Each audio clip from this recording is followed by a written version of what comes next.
saw that viral video of Dr. Phil interviewing a little black girl, well, not little, but like a 14, 13-year-old black girl who really thought she was white. Like, she's like, I'm white. And I'm just like, oh my goodness. The trauma, like, it's real. And it's kind of prompted me to start thinking about the trauma that exists in reality of people who, because she actually had an actual personality disorder that was diagnosed, but there are women in like the black community who actually have a lot of self-hate towards themselves and a lot of just difficulty accepting their skin color. And I wrote this poem because I wanted to kind of share my experience with colorism and my struggle and how writing poetry helped me kind of get through that. And so yeah. And I kind of got inspired by a song that was sang to me in elementary school by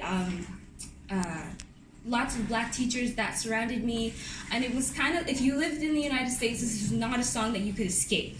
Like, you knew this song. It was like the American national anthem or something for black people. It was just, you knew this song, right? So I kind of linked this song to the poem as well.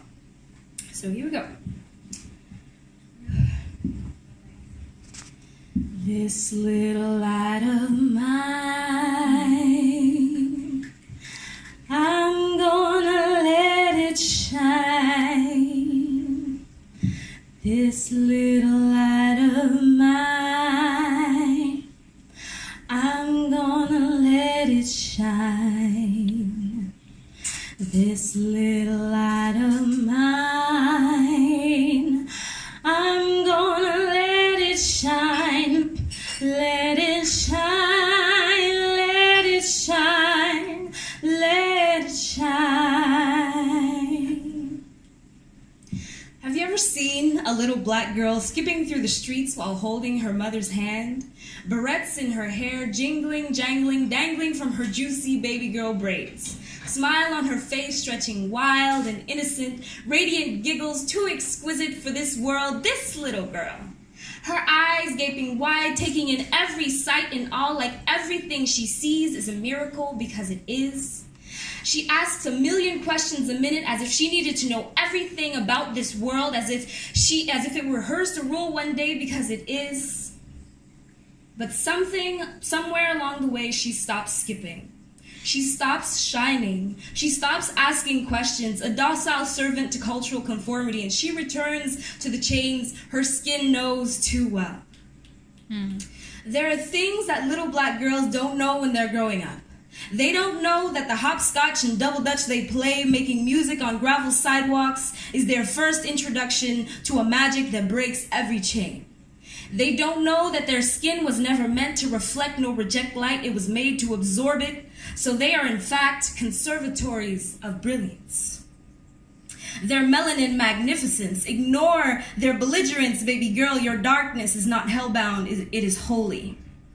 You are the proof that darkness never meant the absence of radiance, the proof that magic has nestled a home within the spirits of melanated bodies. This is why your hair grows reaching for the sun in loving, lavish coils, spiraling hair. As it grows, it dances. Sun goddesses standing tall above all circumstances, even when the crashing waves of the world threaten to weaken her knees to a bend, causing her to fold in defeat, she stands firm. Because queens of the sun don't bow, they bleed with every heart. They bleed light with every heartbeat.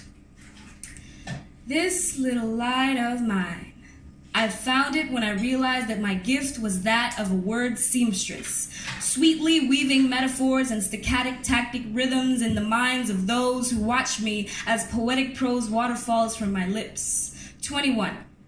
The amount of years it took me to fall in love with the scratchy, whispering sound paper makes as it receives the loving stories of my pen. 12. The number of months it took me to decide that I wanted to freely and artistically live. 0. The number of fucks I give that my poetry doesn't fit in a box. You won't find my poems in indigo bookshops. My words are graffiti graphic, a slap in the face, I'll let you have it, because you deserve the truth in my written magic.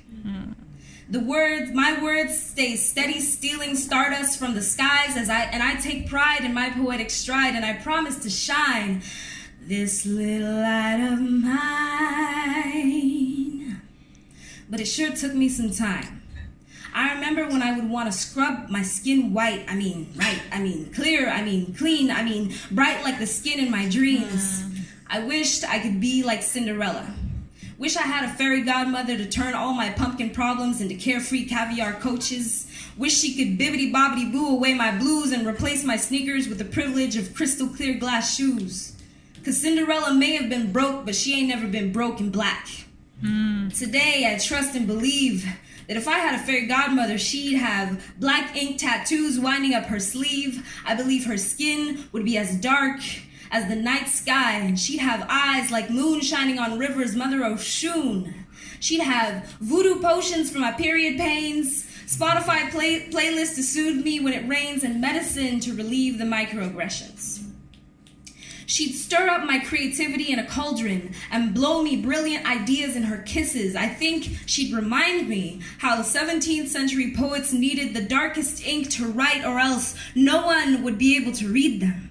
She'd tell me how my ink was custom made for me and my DNA, how my ink is hidden in the rows of my skin cells, how my melanin is my inkwell, how I'm a poet born with my own ink.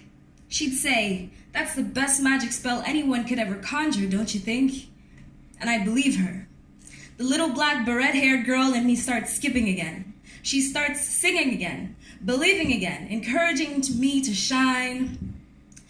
This little light of mine, I'm gonna let it shine. This little light of mine, I'm gonna let it shine. This little